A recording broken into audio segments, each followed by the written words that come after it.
evening. Welcome everybody to the first episode of the Pep Talk Podcast.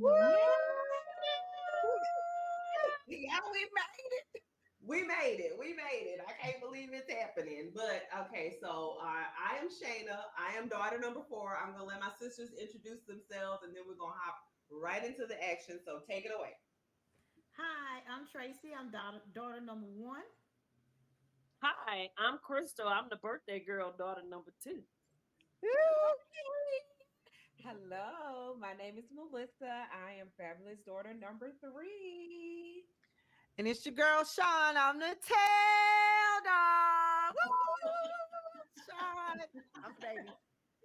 Okay, it is January 2024, New Year. So if you haven't already noticed, just off rip, everybody on this podcast is an Alabama fan. We're still And Roll Tide, roll Tide. I'm gonna fit my number. 9. Was not a good weekend for us. As you all know, Alabama losing to Michigan in overtime. Heartbreak. How are we feeling today?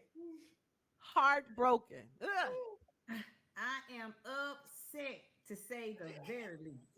Upset. Disgusted. Yeah. You want some more adjectives? What you want? We don't need no adjective. You Okay. upset. We understand. I said on the chat, I was like, oh, today's show gonna be hard because everybody is really depressed, but we got a job to do. So just do your job. And what did I say? Do your job. And what happened?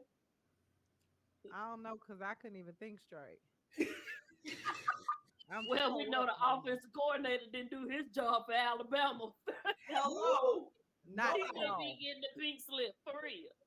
The pink slip should have been at the end of the field. He shouldn't even got a chance to go in the dang on terminal. I agree. Not even at the halftime. No, he should have just got on the bus and left.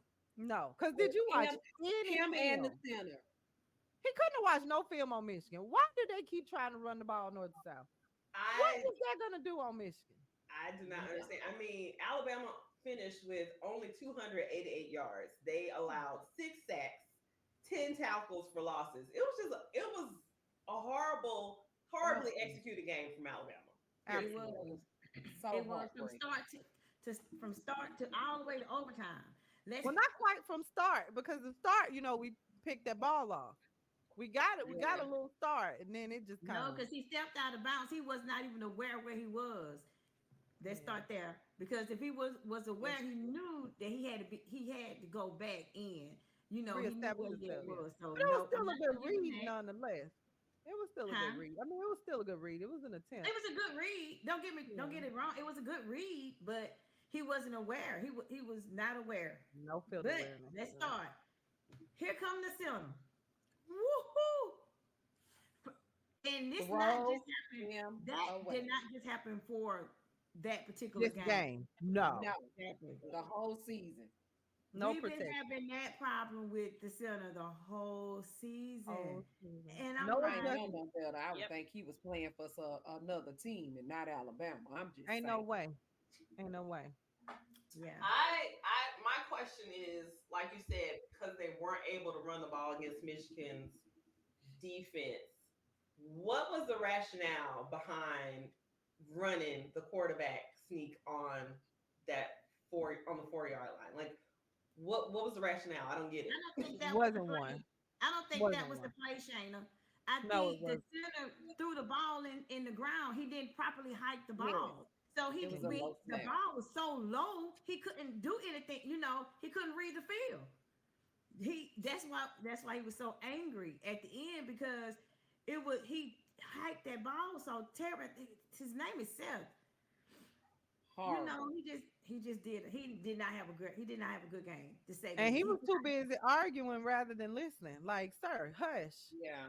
What's going on? You need to do your job. I need you to pay attention, sir, because you're not doing your job. You're not doing your job. And you know what? There was a moment, because I have my connections with the players, and the team. And so I sent out this mass text message, to the players that said, hey guys, we at the Rose Bowl. Can y'all come? Because what did any of them go? I'm just trying to figure out what was going on. So that's the same. That's running? like Auntie Tracy. She called Nick Saban on the telephone, and y'all, we started playing real good. I did. I called him halftime. I called him halftime on my telephone, and I explained to him, like, "Hey, I'm not sure you know, but y'all not playing well, and I'm not used to this. I'm not used to this. What I'm looking at. I need you to fix it, you know." And so they came out halftime. They did really good. Yeah, they did. They held it down. They played very well after halftime. And then here we go, fourth quarter. We got a minute and 34 seconds left in the game. And you make no movement. You don't get anywhere. Can somebody explain that to me now? You figured out. You kept on trying to hit that middle like that was a soft spot and kept getting knocked down like you ran to a brick wall. You got to run the ball east and west on Michigan. You know that middle was too fast. They were getting knocked down, baby, like they were bowling. What was the reason you started back trying to hit the middle again?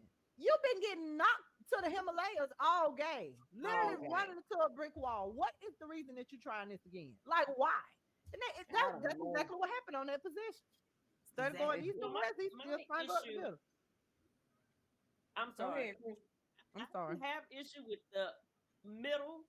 I had issue from the center to the whole left side. That whole left side of the offensive line, they got trampled on. I know 3 times in the row. His first 4 sacks came from the left side. Now, that lineman number 74, I think he would just open up and just say, "Come on in, come on in." Well, in his defense, the referees missed a lot of holding penalties on them. They did. That man had his jersey and clothes wrapped up all game. I mean, literally on the replay, it was just kind of like so. And I can appreciate them letting the boys duke it out on the field and not throwing the flag on every down. Like, I get that. But those calls were really game-changing calls because it could have got us into another set of downs. Even the unintentional hitting the kicker, the punter, that could have got us into another set of downs. That was a game-changing moment, too, for us because we had really made strides down the field. I mean, they was really moving the ball. And it's like, it's no way you didn't see it. You know, you want to let them play, but are you going to let them play and just not, like, you're not going to call them the obvious stuff? Like, okay, we get the technical. Well, what college football game you have that you don't have now one holding call at the line? They had 0 holding calls at the line. That's what I'm telling you. In his defense, it was weak, but he was getting held down, literally. Yeah. I mean, that was, you know, it wasn't all his fault. I give him that. I give you that. But also they was playing the wrong offense because they knew that they was blitzing the whole they came out blitzing. Miro did nothing to avoid the blitz. He was not calling the right plays at the line. And then the offensive coordinator wasn't making the right plays. He did not send a tailback or anything to pick up that blitz. He had nothing in place for Michigan at all. Like, I was 6 sacks. Yes, 6 sacks. 5 of them in the first half, right? Wasn't it 5 in the first half? Yeah. You know, the thing that was more frustrating is we understand that Miro is not a super seasoned quarterback. He don't have a whole lot of field awareness. He's an athletic guy. He got legs on him. He's the fastest guy on the field at any given time. But he doesn't have a lot of field awareness. But you're the offensive coordinator. Put the man in position to win. Put him in a position to where you highlight his strengths and you can get some success out of it. The plays that he had in place that he was trying to get Miro to run were not offenses that were decorated or created for Miro's type of game. Wasn't. It just wasn't. And so that's your job as a coordinator to know who you recruited and who you got behind that ball. So what are you going to do to make this team successful with that kind of leader? They didn't do that. They didn't. He was getting popped. I mean, I think at one point he had the first down and just got scared to get hit in the open field and he did some kind of weird. He did do some kind of slide. I don't know that baby got scared. He lost his footing or what, but he was like, no, we ain't finna get hit no more. Now that's enough of that. I mean, truly, it kind of reminded me of how the Alabama coordinators handled Jalen Hurts with the team. That's what I saw with Milroe. Yeah. Unfortunately, they got the same name. I don't know, coincidence? I don't know. But they're both from Texas. They both from that area in Texas. I don't know. Yeah, and another one. Yeah, This they gonna be both my are from last Texas. gripe. I'm sorry. Yeah, they both from Texas. My last gripe about it all is he had so many people in on that personnel and that staff that didn't believe in him actually being able to be a quarterback. The kid is talented. But just like Jalen, when he left Bama and went to Oklahoma and he developed more as a quarterback, I'm hoping in this offseason and this spring, they really get down to the bottom of it and figure out how to create an offense around him because the kid is talented. He really I is. want to bring up something real quick because linebacker, edge rusher Dallas Turner. I don't know if y'all saw what he said. He was like, "I'm gone. I'm No out." ifs, ands, or buts about it. Like he out. He is ticked off. He was very frustrated about the scheme that they had in the game. He felt like he wasn't allowed to really make an impact. So he's wasn't. out. He's entering the draft. He's not coming back. He was not an impact player. No. That's true. And you know what else I noticed that Alabama didn't do yesterday? A lot of was throw the ball to Bun and Burton. I was like, wait a minute. They literally had no response for the pass game. You saw your running game wasn't working. Why not go ahead and lead it? Vacate that play call and just go to your pass game. They didn't have no response for it. Literally, they were like, "Oh, wait a minute, he's gonna start letting it fly." Guess what that does to your offense? It tires them out. Somebody's gonna get burned with those type of running backs that you got. Somebody's gonna get hurt. And so it's like you just really. You didn't even give the guys a chance. Tommy Reese got to get the heck on. I guess Tommy Reese got to go then. He got to say because he's the offensive coordinator, right? Yeah, he got. Well, he won't be the first offensive coordinator because it seems like every year Alabama offensive coordinator always leave and go somewhere else.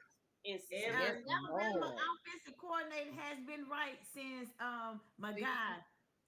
Who? Lane Kiffin. Was Lane the last one? No. Lane was no. He's the last good one. Oh, no, I'm saying like a good one. No, you ain't talking about no Bill Bryan, girl. He wasn't good. No, I'm saying Lane was the last one, but they were the bad ones.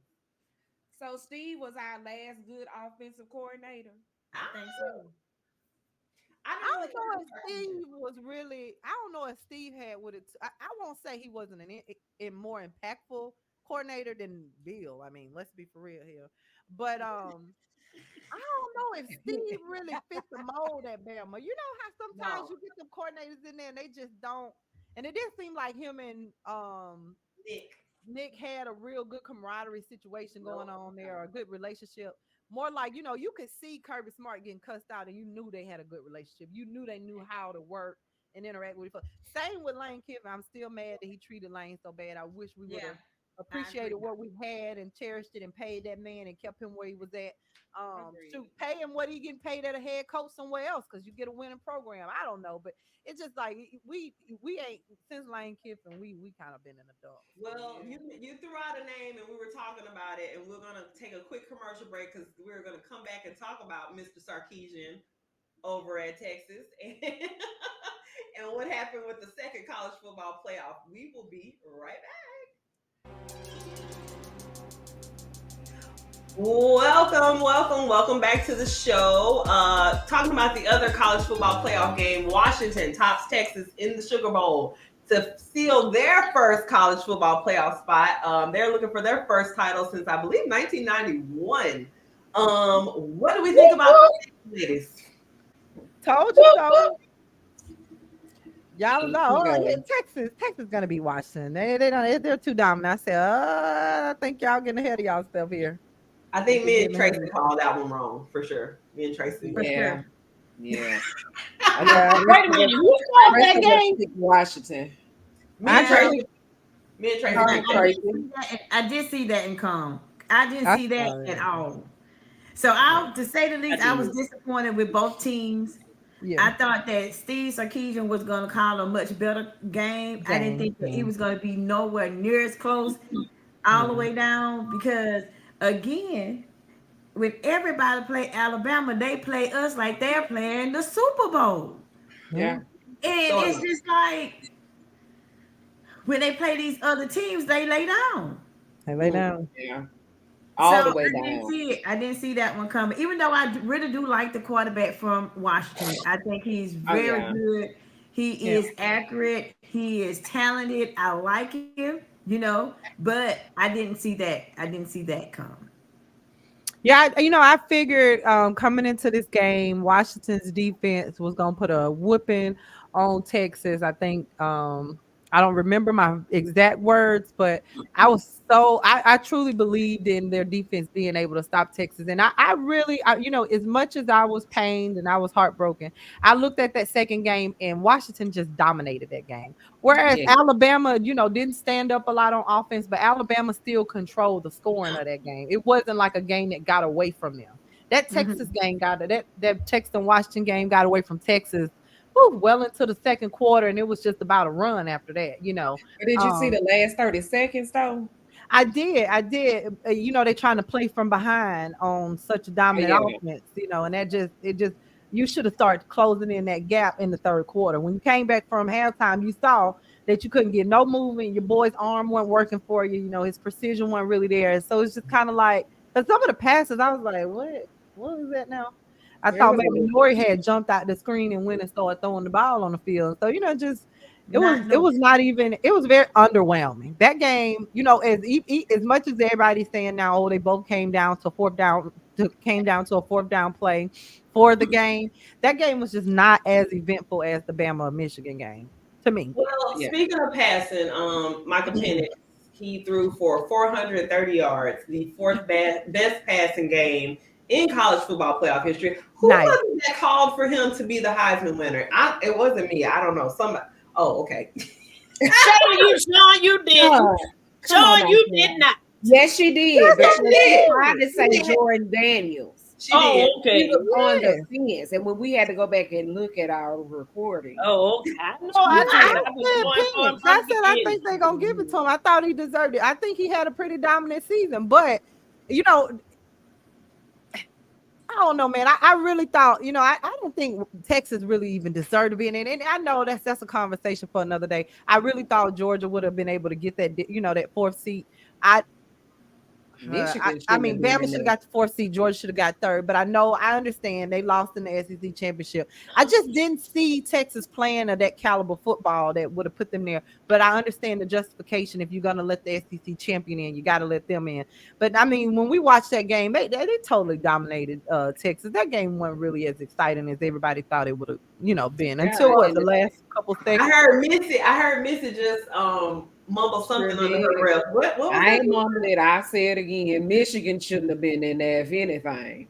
Yeah. That too. I mean, that cheating scandal, got people sign calls and all that stuff. And I think too, if we're gonna uphold integrity, everybody keep talking about integrity because allegedly, John. Allegedly. No, I know, but that's what I'm saying. I'm just telling you about people's gripe, not about my personal opinion. I'm saying people are talking about integrity of the committee by not letting FSU in.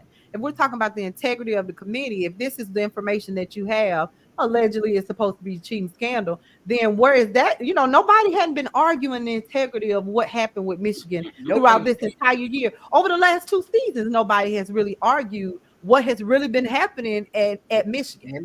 But the moment Bama gets in the playoffs, well-deserved SEC champions is, they paid off. They paid off. What about the alleged rumors from Michigan? Like, where is all the conflict? The conflict and controversy. He stole his way in. allegedly. I apologize. Okay, let me move on. Look, before the NCAA comes after us. No, this is my opinion. How can I be sued for my opinion? College football playoff, the final, January 8th, next Monday. Who's gonna win? For Washington. I'm still pulling for Washington. Crystal says Washington. Tracy, what say you? I'm gonna stick with him. Tracy, you don't care? He's just don't. Salty. I'm have to go for Washington, but you don't care. No. Okay. Melissa, Michigan haven't won one since '98. Well, hey, Washington hasn't won one since '91. So right. I'm gonna root for Washington. However, I feel like the people are gonna give it to Michigan. Oh, that's how it's gonna be a buyout. I'm paying attention very closely to the referees on this game. Yeah. Because the other one, a Michigan native, Big Ten ref, he was also quite often the guy standing in the backfield watching those holding and illegal hits. And he wasn't throwing that flag out his pocket. So I think the flag was stuck. He didn't have one. Maybe it was just a faux flag, just there for decoration. It wasn't really something you could throw out on the ground. Right. That was awful. It was thrown into his pants. He couldn't pull it out. Oh, okay. Him just had a little decoration on his pants. Sean, who say you? Girl, I don't care. You care about that game, girl. That's why she can't cuss in front of Tracy. They just alike. I kind of agree with Melissa. I think that it's going to be a Michigan win. I feel like the storyline is kind of what people are excited about with Harbaugh coming back and all these other things. So I think that it will be a Michigan win. I don't want Michigan to win, but I think that's what's going to happen. But I've missed every prediction so far this college football playoff, so I'm probably going to be wrong, and it'll be Washington, so it doesn't matter. Really? You missed Auburn and Maryland? Girl, don't even get started, please. And an Auburn fan had the audacity to add me on Facebook. I hope you watch it. Several Auburn fans add you on Facebook. Yeah. Because I talk some my cash money. I'm rolling with my tide. And I done had a couple Auburn and Florida State fans at me, because they told us we were delusional to think that Alabama was making it into the playoff. And neither one of them could score a point better than TCC Browns. And I ended up posting something. I hope you guys go check it out. That said, dear haters, I hope that at some point you saw it. I want them to become more concerned with the fact that they winning than we losing. Because every time we lose, they come out the woodworks. We ain't heard nothing from Auburn since Cam Newton, allegedly. Where is all the controversy? Like, leave us alone. We literally don't bother Auburn. Auburn been getting mildly whopped for the last couple years. Yeah, we literally go on any internet platform and say, ha, ha, ha. No, we expected it and we don't care because we so focused on Alabama's success. We don't care. I'm going to say this is controversial, especially for some of our BDJ family members. I think most of the ones that are Auburn fans are just Auburn fans to be contrarian because the rest of us are Alabama. They just want to be different. Yeah, it's not Auburn because they don't even care about when Auburn has literally been sucking for the past decade. They just like calling it us, and that's what it is. They just being contrarian. They're not Auburn fans. Because I guess they have to keep the entertainment going. So exactly. But it's okay because you know what? We get good laughs out of you. I mean, with everyone with the exception of the one who actually goes to Auburn. Shout out Ashton. What a horrible decision. But he may be going for Michigan this come up. He may be going for Michigan in this game. Yeah. Oh yeah, he has been. No loyalty whatsoever. No, they don't. They are so pressed about Alabama losing. They forgot that they even got a team that they supposed to be cheering for. Like, where were you? I haven't seen or heard them post about anything from that Auburn and Maryland game.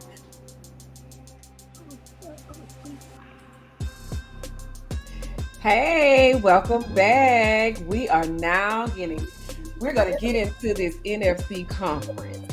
Okay, NFL, my. The 49ers has clinched their spot in the playoff. Great job to PSW, Purdy, Samuels, and Williams. I really think we may be some kin to Trent Williams, but I doubt it. Wait, PSW, where that nickname come from? She made it up. Trent Williams is their offensive line. Listen, I was trying to figure out who PSW play for. Look, because you got any name. I literally, because schools in New York are like PS 95. I was like, is she talking about elementary school? What are we talking about? She named the names after she stated it. I did. PS Brock Purdy, Deebo Samuels, Trent Williams. You got the quarterback, the wide receiver, and the O-line. You coined your new little acronym group. I don't like it. I was giving them their props. It's too many acronyms to remember already. So. No, we don't like the 49ers, so we're not giving them nothing. We don't get them cute names. I'm not gonna be salty against the 49ers. Hey, right. I know. Because guess what? Guess who let us down? It wasn't the 49ers. It was the Philadelphia Eagles who let us down. My Eagles all they had to do was beat them little Cardinals. And they couldn't even beat the Cardinals. How you not beat them? That was like playing Detroit Pistons, and you couldn't even beat them. The Cardinals was 4-12. No, they was not 4-12. They were 3-12 at the time. They were 3-12. Yeah, 3-12. Now they're 4-12. And so, hey. Big ups to Kyler Murray. Yeah, I'm going to give PSW they props because the Eagles clearly handed them meds. What's going on with the Eagles? There's something going on in the locker room. I don't know. It's just been an epic collapse this second half of the season. Devontae's got this high ankle sprain. He walking around on crutches. Like, the Eagles are now the 5th seed. You go from being in charge of the NFC East, going away with it, and just complete collapse. I don't know what's going on. And the crazy thing is that you have the same defense that you had last year. The same defense. Like, y'all aren't communicating, y'all aren't talking. Like, hey, we got to get it together. What is going on? The defense, there's no cohesion or nothing. And the offense, just throw the offensive coordinator away. And I don't know if it's like Jalen. I feel like Jalen, for me, I love Jalen and his eyebrows. But I feel like I'm like missing a little bit of urgency from him. I don't know. Yeah. I need some kind of rah-rah. Like I need I need him to kind of get into a whole nother leadership level. You know what I'm saying? Like, I understand you are gonna pump your guys up and whenever y'all are doing great, but even when they're doing, and I don't want you to have no Patrick Mahomes moment. No. Not that. But I do need him to step it up and kind of, get the guys involved and let them know, hey, we got a job to do. Yeah, and you ain't doing your job. You ain't doing your job. I don't even know who or how they could get back to doing their job because it's just so depressing to watch how they've come so unraveled at the end of the season. I think something is going on in the locker room. There's something going on with the leadership in Philly right now because how do you go from that same team? Actually, the team was a little bit worse off because they didn't have Goddard, whatever, and they didn't have him back. And now you had one of your strongest offensive. I'm sorry. Butcher the name. Go ahead. I know. I sound like my daddy now. But now you got one of your strongest offensive weapons have returned from their injury, and y'all are worse off than what y'all were before even left. It just seems like you would think that they had some big personnel change or some big change on the roster, and it's like, no, you still got these same people. So what's really going on? I can't really put my hand on it. Nick Sirianni may need to take over the play calling. Yeah, because Brian Johnson clearly is not doing what he's supposed to do. And on top of that, I love AJ Brown. When he went to the media, what did he say? I have nothing to say. He don't got nothing to say. He don't got nothing to say. He's so mad. He don't have nothing to say. He sounds like our boy, what's his name that was in Seattle? I'm just here so I don't get fired. Yeah. I don't have nothing to say. I'm trying not to get a penalty. I'm trying not to get a fine. Excuse me. Marshawn Lynch. I'm just here so I don't get fired. You can ask me whatever. I'm still gonna give you the same answer. This man don't same answer. And I feel like all the answers need to be the same. I have nothing to say. So since you don't have nothing to say, that means you need to say it on the field. It's weird though because Brian and Jalen have worked together for years. I mean, they were together when he was in high school. So I'm like, I don't know if there's a disconnect between him and Brian, or if it's Jalen and his teammates, or I don't know where it's coming from, but they need to fix it quick, fast. I can't even really say nothing in the play calls are just trash. They're just not. It's just not. It ain't even being either. They're not executing what they're calling, or the play itself is just trash. something is just not the same player that he was in high school. He is now a grown man. So you cannot take those same thought processes over here to Philadelphia thinking that they've been working, but he's been their QB coach now for a few years. I mean, he was there with them last season too. So that's why I don't know. Like looking at this last game, been the QB coach and not the OC. Yeah, but it don't even look like Jalen even going through all his progressions. Like he just it's not. It's out like there. Yeah, he just out like, there. Yeah, for real. Y'all know how much we all on this panel. Yeah, we do. I'm sorry, I didn't mean to cut you off, Tracy. No, we all on this panel have this love for Jalen, this unwavering loyalty to him. But I just don't I don't see any sense of urgency. I don't even see any excitement either, though. No, I don't see it. It's like he just there. He's just showing up so he don't get fired. And normally he come with a little bit more fire, like, okay, we gotta win. Jalen, I'm talking about fire like on the field. I'm not talking about personality. I'm talking about fire, because he just maintained the same level of nothing, throughout his career. Really? Level of nothing? Is that what no, he just don't. I'm just saying he's not a player that's gonna give you much. You can't really read him. He just never was. He wasn't like that at Bama. He wasn't like that in Oklahoma. He wasn't like that his first year, a couple years in Philly. He just kind of, when the time comes, he has a calm demeanor. Yeah, he's nonchalant about it. The same level of nothing. You're not getting nothing from him. You can't even look at how we all sitting around here talking, trying to figure out what's wrong with. We don't even know, because the man don't give you nothing. That's what I say about Russell Wilson and Sean Payton. Oh, because I just want Russell to stop being calm for 5 seconds. Just give him 5 good seconds. And give him one of Auntie Geneva's, huh? Cut him out. Yes, give him one of those. He won't be ready. He won't be ready. Yeah.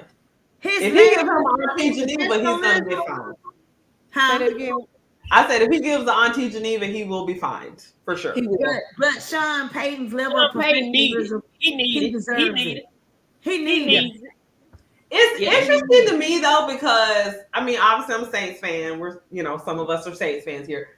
And I don't remember him giving Drew that kind of energy and some other quarterbacks. So it's really kind of throwing me off a little bit, seeing the way especially somebody like Russ, who is really not that confrontational type at all. And so I'm really confused. But I mean, obviously Russ came out and said what he said about them threatening to bench him. So obviously Sean was taking out that frustration on the sidelines, and it just was not a good look. He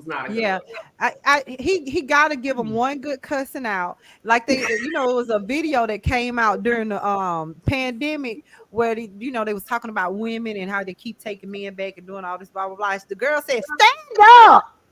I just want Russell to stand up and say something. Stop letting them play in your face. Stand up. Like, stop it. It has to stop. Nobody's ever going to take you serious. Like, you got to do something. I agree. Oh my gosh. So let's talk about the NFC South. Since you all brought up the Saints, of course. So the grabs is still open, at least for one team to get into the playoffs. You have the Atlanta Falcons, the Tampa Bay Buccaneers, and the New Orleans Saints. If the Bucks, who they play Sunday, is the Panthers, if they lose, it's still gonna come down to whoever wins the game between Atlanta and New Orleans. Yes. That's always a good game, though. Yep, always a good game. I feel like those two games are gonna be like real great. I can't wait to see what's gonna happen. I feel like Bryce is gonna go out there. I'm gonna put this in the universe, Bryce. Yes. Go out there and just really ball out this last game. We need you. Need Bryce to not let them play in his face this week. Yes. They can do it. And we got to invite Bryce to the show. We got to invite him to the show so he can tell us what is it that's really going on in Carolina. And see, Bryce is. I'm sorry, sis. What you saying? He needs some offense. Yeah, you know that sound real good, but Bryce ain't gonna give you nothing either. He another one of them. You're not gonna get a lot of nothing. That's gonna be my new motion. Yeah, you just it's a pretty even thing. You ain't gonna get that Nick Saban and instilled into them. Mac Jones don't give you nothing either, dude. You ain't getting nothing from Mac. You're not gonna get nothing from him. I mean, maybe I don't train that way. Have you ever seen an Alabama quarterback give any? Like, no. Not with that game yesterday, Miro at the end of the game, I know he wanted to jump on that doggone center. I know he did. Oh, so, yes, he showed some emotions, and I like that. So he got some hood in him. And it's okay. Everybody need a little, and it's okay if he got a little hood. He can have a little country in him too. That little boy needed somebody. What?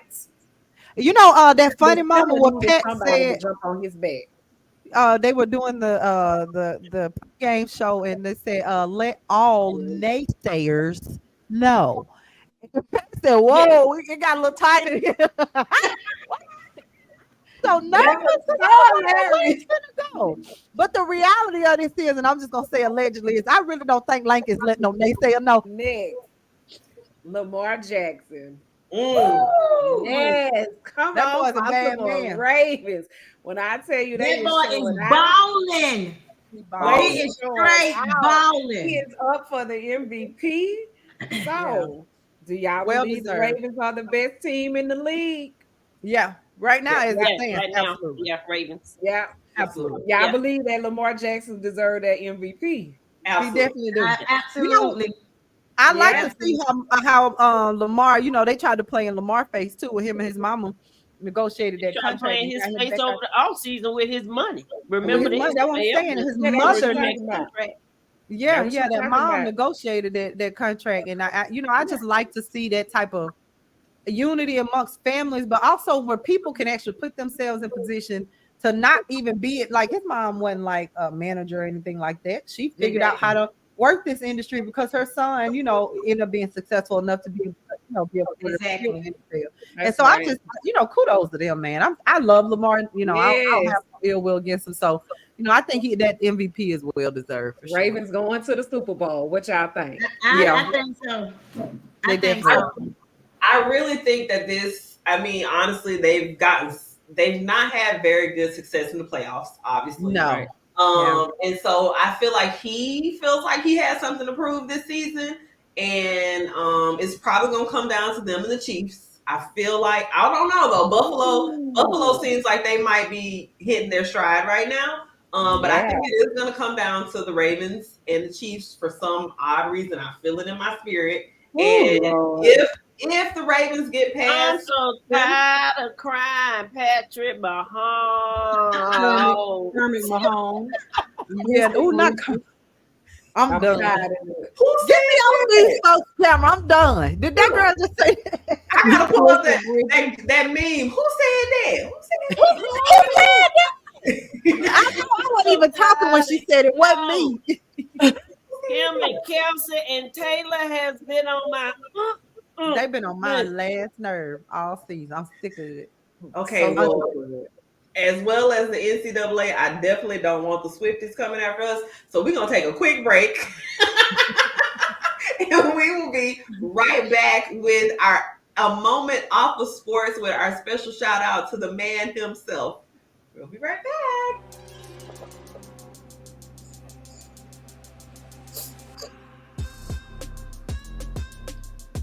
And for our moment off sports this week, we are going to be making a tribute to our father, who's Pep. We plan on his name, you know, for Pep Talk Pod. Of course, that's in honor of him. And we all are going to share a quick moment from, I guess, just most memorable. Some of it's going to be funny from our dad. And I'm going to share my first one. You know, check out how intuitive my dad is. He's an innovator. I mean, what can I say? Get it, Daddy. What? Can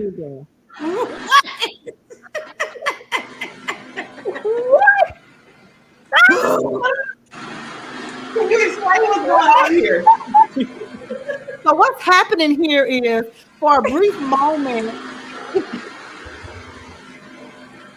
can't forget it out. Because there was insane. Please stop playing. Stop.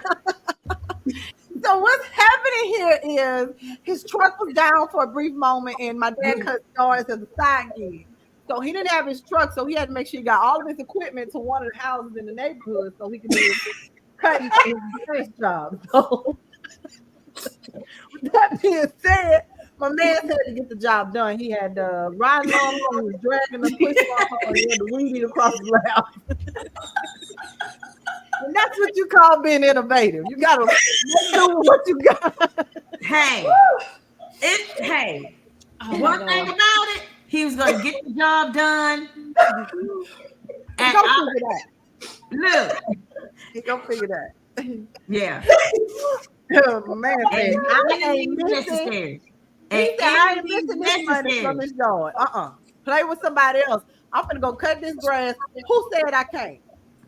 You're only as small as your thought. And right here, there's a will, there's a way. He was determined.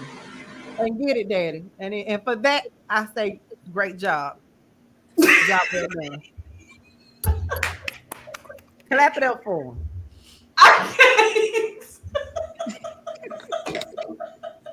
You just never know what you're gonna get with Dad. I mean, that's something happening every day. So never know. The class. And, you know, and I'm gonna go ahead and just share. You know, one of our cousins is low down. It's not like we were in Alabama to record this. One of our cousins, who will remain nameless, decided she was gonna record my dad while he was out hard at work trying to make sure he got his job done. The moment is not as hilarious, but I will say that I got to do something really cool for Dad, which was this little video of the Pepster. Look at that! Oh my gosh, throwback! I got to take Dad to the Super Bowl last season to see the Eagles play, so that was a very cool experience. That was my favorite moment. Look at him! Oh, look at this! And I like to, you know, add that I was chopped out of that picture. I was cropped out. That's okay. But that was one of my favorite moments, just to see him be at the Super Bowl and enjoy himself, which I absolutely loved. So, thanks, Dad. That was a great memory for us. I love that photo of us, by the way. Yeah, it's the haircut for me, Chris. That cut was blunt, baby. That was a blunt haircut you had on you, sis. I feel like something happened. You and Tracy got the same haircut. What was? Can somebody explain? That's a Mary Catherine special, baby. You couldn't do a Mary Catherine special if you ain't know anything about hair. Yes, Mary Catherine. Okay, that was definitely. Yes. It's the name for me, Mary and Catherine. That's how we had them 2-in-1s. Y'all had like 3 different haircuts going on in one hairstyle. Oh, my moment with Dad, Lord, this was way back in the 90s. I know it's a long time ago. And I had a horrible day. I don't know what transpired. I'm not even going to go into it. Let's put it that way. And so I went and told him about it. And he said, come on, girl. Let's just go ride. We're just going to talk about it. And I said, okay, then. So we rode and we was talking. And there was this lady and she had her children in the car and the car was smoking. And so he pulled over. And when we pulled over, the car was actually on fire. And he was like, y'all get out that car. And everybody got out the car. And he went back into his car. This when he had a Toyota Camry. And he got a shirt. And he put the fire out. He had the shirt wrapped around his arm. He was just patting the fire out. So that when the fire people got there, you know, it was okay. And I was like, man, you was just thinking on your toes that day, like you was quick on it. I would have never, because I probably would have been like, oh, call 911. But you know, cell phones. This was in the 90s. You know, it was just now coming out. Everybody wasn't fortunate enough to have one. But yeah, that was my favorite moment with Dad, stopping to help someone in need, because that's him. He's always going to try to find a way to help other people. So, love you, Dad. It's my favorite.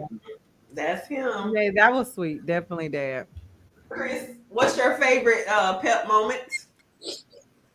My favorite pep moment was our concert at the fairground when we went to go see Happy D and the Bowl. And Daddy was to come pick us up from the fairground. And at the time, Jerry Curls was a big thing.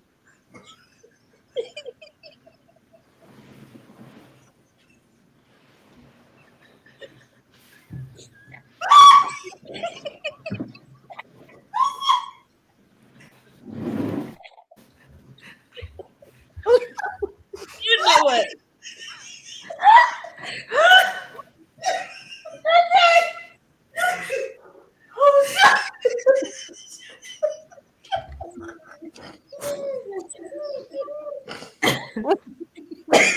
We didn't have cell phones at the moment.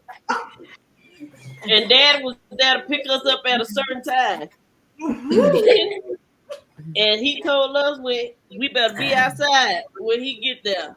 And it was storming real bad. And he by the time he got there, we went outside. Our dad came busting in the middle of the concert, hollering out name. Screaming everybody's name that was supposed to be riding. Tracy! Kim!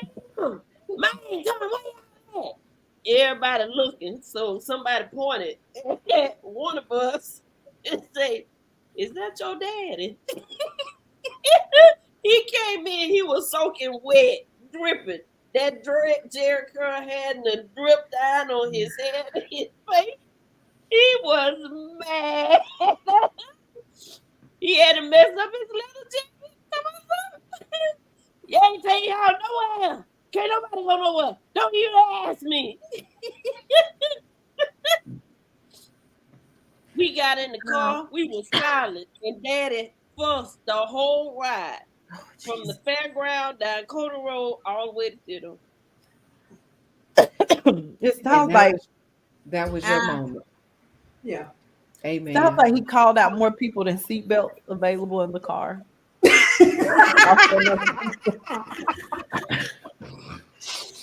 Wow. And he did.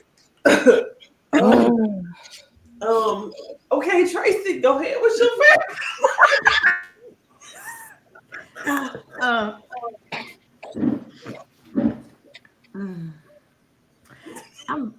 I'm lost.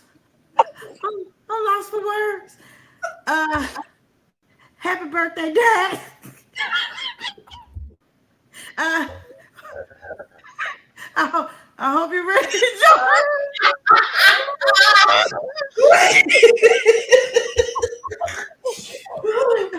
Oh God. This one is wrong. It's gonna be in the book. Okay. Okay. Please make it stop. And that's all for pep talk for this podcast. This moment off the sport. Happy birthday, Daddy. Happy birthday, Daddy. Happy birthday, Dad. Happy birthday, Daddy. Ooh, happy birthday. Okay, bye. Good night, everybody. We're gonna put them to sleep. Okay. We'll see you on the next episode. Thank you so much. Wait. Shayna, where you? I said mine. That's it, man. So we done. We said hers about the Super Bowl, baby. Yeah, we barely made it through the show. Everybody, thank you so much for joining us. Can't wait to have more fun. We look like we crying, but we're really happy. It's hilarious. Yes, good night, everybody. Thank you.